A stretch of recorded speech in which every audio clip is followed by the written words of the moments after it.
다음 3번 결산 갈게요. 결산은 두 문제만 나오고요. 자, 여러분들 밑에 보시면 문제 보시면 1번 유가증권 및 외화평가 수동결산 이렇게 친절하게 알려줬죠. 그죠? 그 다음에 2번은 결산자료 입력에 의한 자동결산 이렇게 나와 있어요. 근데 자동결산의 경우에 자동이랑 수동이 섞여서 나오는 경우도 있어요. 그래서 이것도 몇 번 해보셔야 돼요. 자, 일단 수동결산부터 갈 거니까 일반전표에 12월 31일자로 내용 볼게요. 매도가능증권 보유주식수 4,000주 2019년 12월 1일날 샀을 때 7천만원 주고 샀는데 2019년 12월 31일날 장부가액이 6,500으로 떨어졌어요. 그럼 현재 장부상에 500만원의 매도가능증권 평가 손실이 들어있겠죠?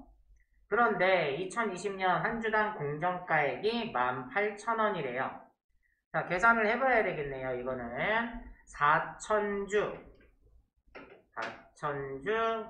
6,500만원이죠? 나누기 4,000주 하시면 한 주당 16,250원이었던 거예요.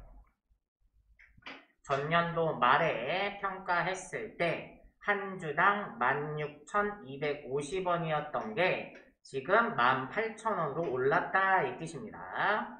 그러면 얼마가 올랐나요? 1,750원이 올랐어요.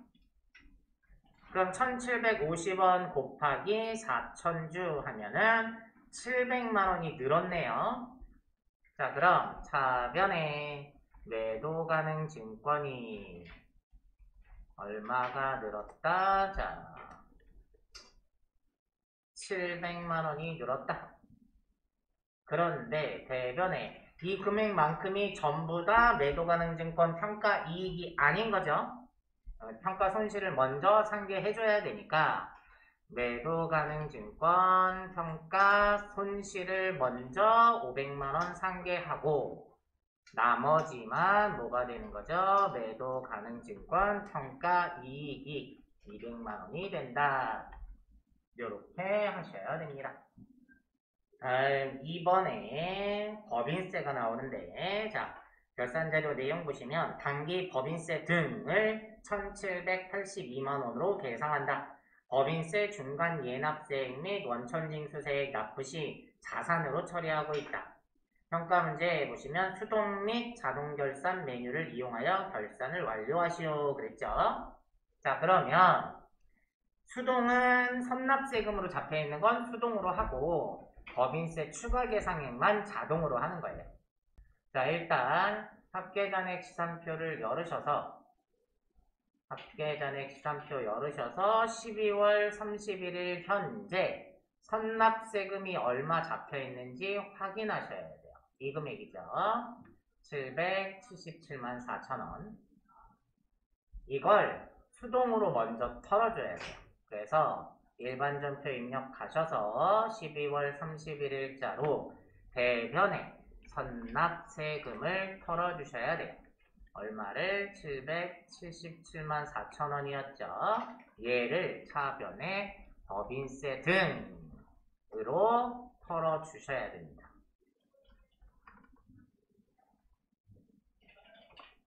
이렇게 털고 나서 그 다음에 결산자료 입력에 들어가 보시면 1월에서 12월 자, 요 아래 우리가 털어준 게 이렇게 떠요. 요 금액.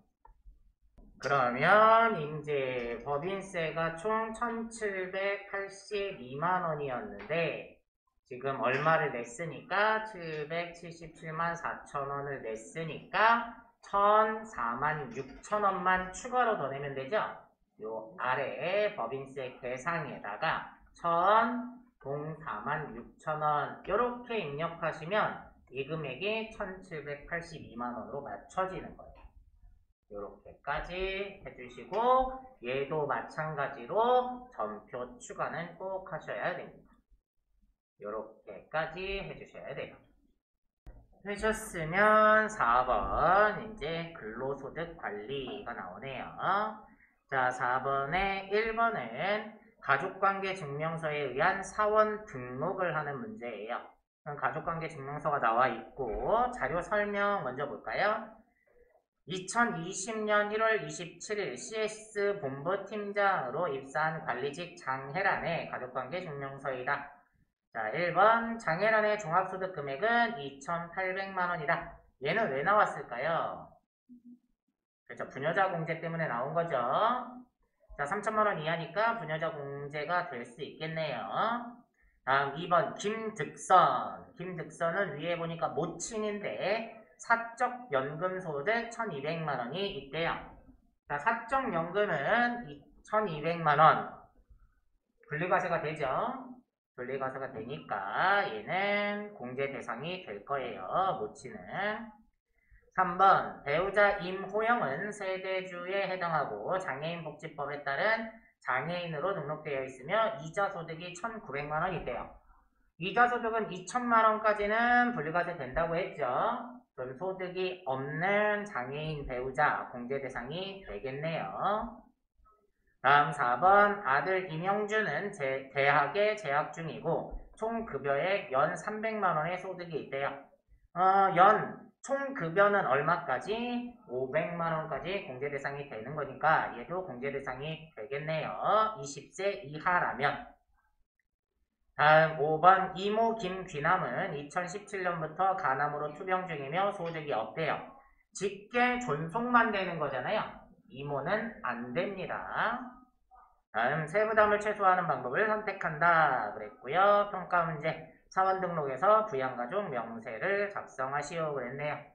자, 그러면 자, 여기 메인 화면 중에 인사급여로 들어가세요. 인사급여. 자, 지금 사원 등록하라고 그랬으니까 여기 사원 등록 메뉴에 클릭하셔서 장혜란 사원에 자, 여기 밑에 부양가족을 입력을 하는데 본인이 세대주인가요? 자, 본인이 세대주가 아니니까 자, 세대주 부로 0번 부로 하시고 부녀자 공제는 되니까 1번 여로 하시면 돼요. 나머지는 해당 사항이 없으니까 넘어가시고 자, 가족관계 증명서 순서대로 입력해 볼까요? 모친이네요. 소득자의 직계존속이니까 1번. 자, 여기를 그냥 60세 이상으로 자, 사적연금은 분리과세 된다고 그랬잖아요. 그러니까 그냥 60세 이상으로 두시면 돼요. 자, 넘어가셔서 그대로 입력하세요. 자, 이름은 김득선. 내국인의 주민번호가 480405 2649-470 이렇게 입력을 하시면요. 주민등록번호 때문에 경로우대가 떠요. 자, 그러니까 일단은 먼저 여기서 선택을 60세 이상으로 해놓고 주민번호 입력을 해보시면 돼요. 다음 임호영 배우자죠. 배우자 3번 하시고 배우자로 두시고 자 장애인이라고 그랬죠? 장애인복지법에 의한 장애인이니까 1번 장애인에 자 그대로 또 입력할게요. 임호영 내국인의 주민번호가 731010-177-4915 입력하시면 되고요.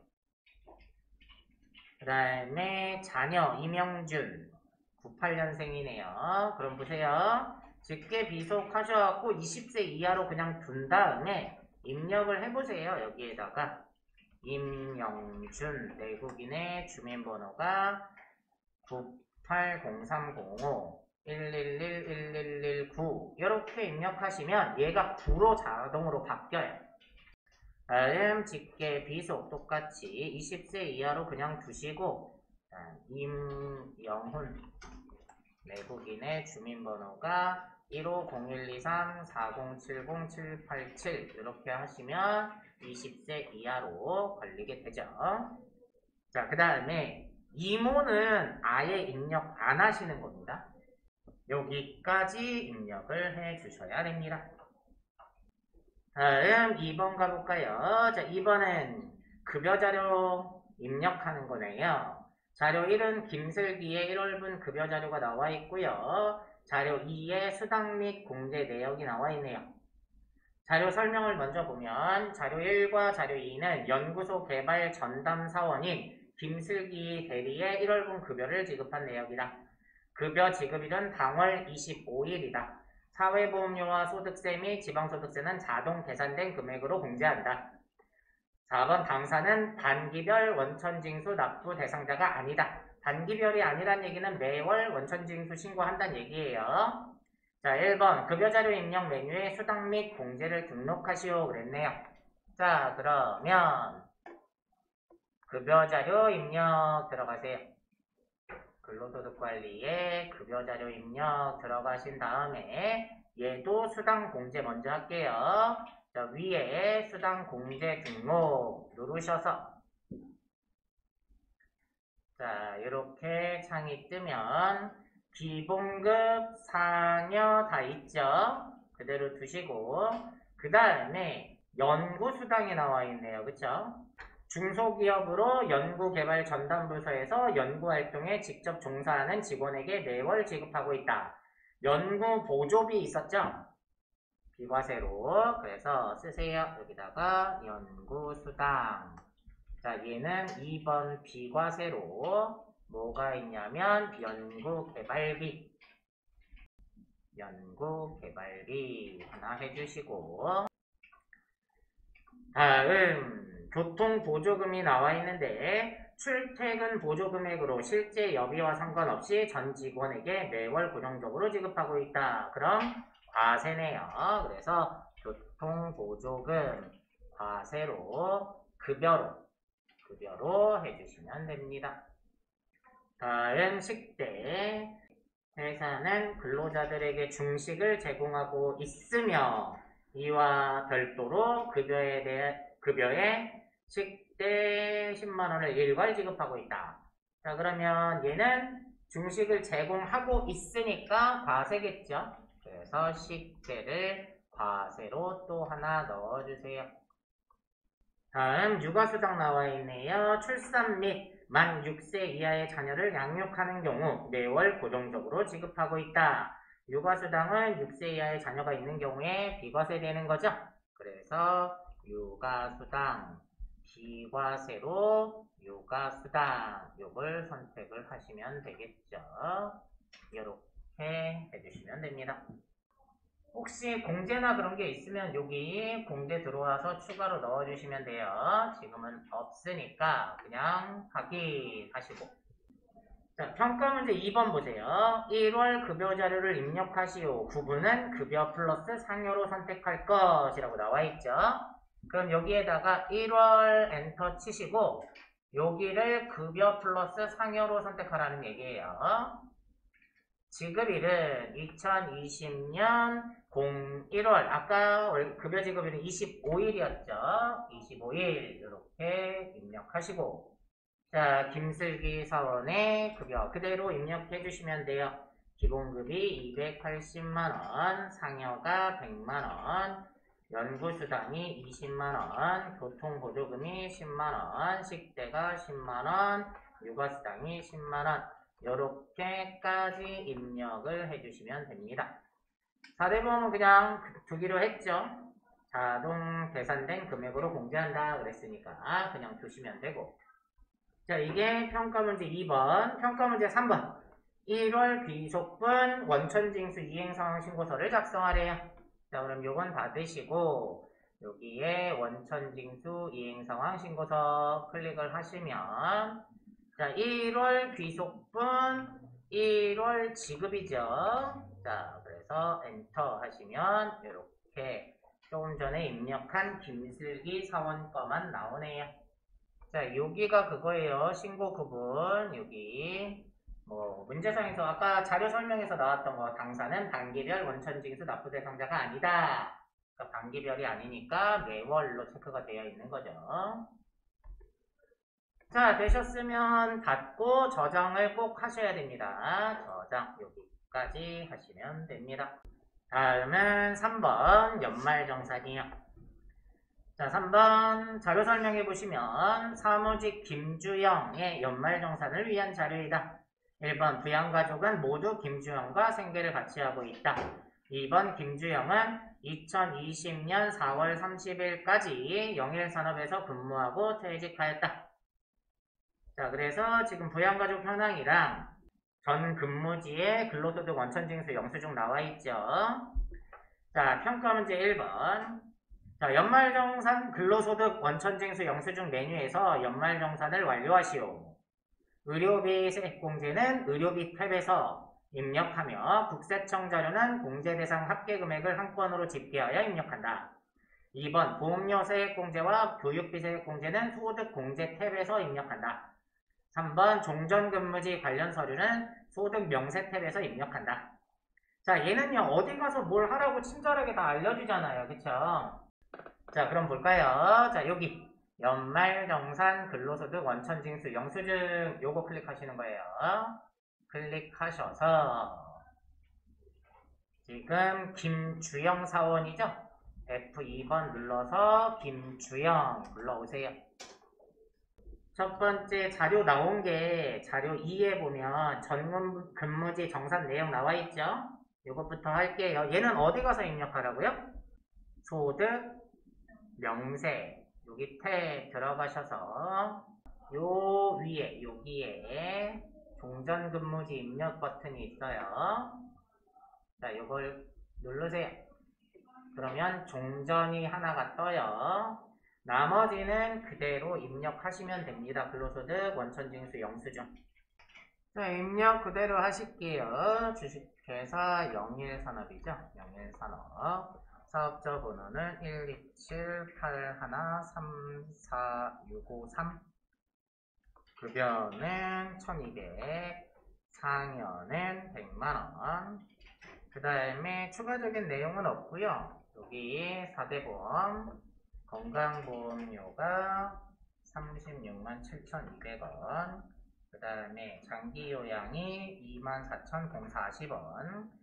국민연금이 54만원, 고용보험이 78,000원, 소득세, 지방소득세는 결정세액을 써주셔야 된다고 그랬죠? 근데 결정세액이 0이네요. 그대로 두시면 되겠네요.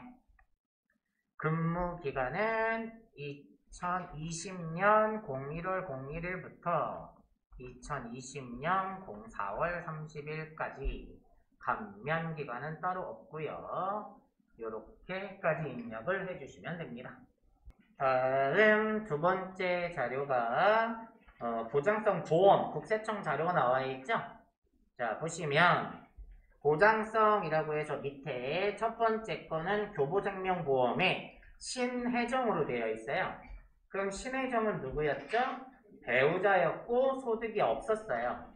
그러면 배우자 거 해주겠죠? 자, 그러면 얘는 어디 가서 입력을 해야 돼요? 거기 이번에 알려줬잖아요. 보험료 세액공제와 교육비 세액공제는 소득공제 탭에서 입력한다 그랬죠? 그러니까 소득공제에 들어가셔서 신혜정에, 자, 화면 잠깐 보세요. 신혜정에 여기 보장성이죠. 근데 위에하고 아래 두 개가 있잖아요. 위에는 국세청 자료고 아래는 국세청 자료가 아닌 경우에요. 지금은 국세청 자료 맞으니까 요 위쪽에다가 250만원 이렇게 쓰세요. 두 번째 보장성 보험 김주영 본인 거네요. 자동차 보험 해주겠죠? 그러면 본인의 보장성 보험 국세청 자료에다가 74만원 이렇게 입력을 하시면 됩니다. 자, 보험 여기까지 하시면 되고요. 다음은 의료비가 나와 있네요. 자, 의료비는 의료비 탭에 가셔서 자, 밑에 내용을 봤더니 누구 거예요? 김범준은 아까 직계 비속이었죠? 자, 여기에다가 부양관계 코드는 F2번 누르시면 자, 입력된 정보가 나와요. 김범준이니까 선택하셔서 엔터 하시고 자, 지급처 보면 상호하고 사업자 등록번호하고 입력하게 되어 있잖아요. 근데 국세청 자료는 입력 안 하셔도 됩니다. 어차피 국세청에 등록되어 있는 거기 때문에 여긴 안 하셔도 되고요. 넘어가셔서 의료 증빙 코드가 지금 얘도 국세청 자료죠. 그래서 1번 국세청. 그 다음에 건수가 여러 개 나와 있어도요. 한 건으로 입력을 하는 거예요. 집계해서 문제상에도 얘기가 있었고요. 그냥 한 건 하셔가지고 금액을 지금 255만원, 20만원. 그리고 밑에 보시면 안경 구입비 인별 합계 금액에 70만원이 써 있어요. 안경은 50만원 한도죠. 그러면 20만원 더 썼으니까 빼야 되겠죠. 그래서 여기에다가 325만원만 쓰셔야 돼요. 자, 여기 실손 의료보험금 있죠? 내가 325만원을 썼는데 만약에 내가 실손보험을 들은 게 있어서 보험금을 받았어요. 청구해가지고. 그러면 여기다 써주셔야 돼요. 왜? 그 금액만큼은 공개를 안 해주니까. 실손보험으로 돌려받아서 공개 안 해주는 거니까 요건 빼라 그런 개념으로 여기다 써주셔야 되고, 그 다음에 여기 난임이냐 중증질환이나 결핵 환자냐 그 다음 산후조리원에 해당하냐 요거에 따라서 여부를 결정을 해주시면 돼요. 다음 의료비 됐으면 마지막 교육비 나오네요. 교육비는 김주영 본인 거네요. 대학원 등록금 해주겠죠? 자, 교육비는 무슨 탭에 가서 입력하시면 돼요? 소득 공제 탭에 김주영 본인의, 자, 옆으로 조금 가시다 보면 여기 교육비가 있어요. 본인의 일반 교육비 대학원까지 해주는 거니까 국세청 자료로 나와 있고 900만원 요렇게까지 써주셔야 됩니다.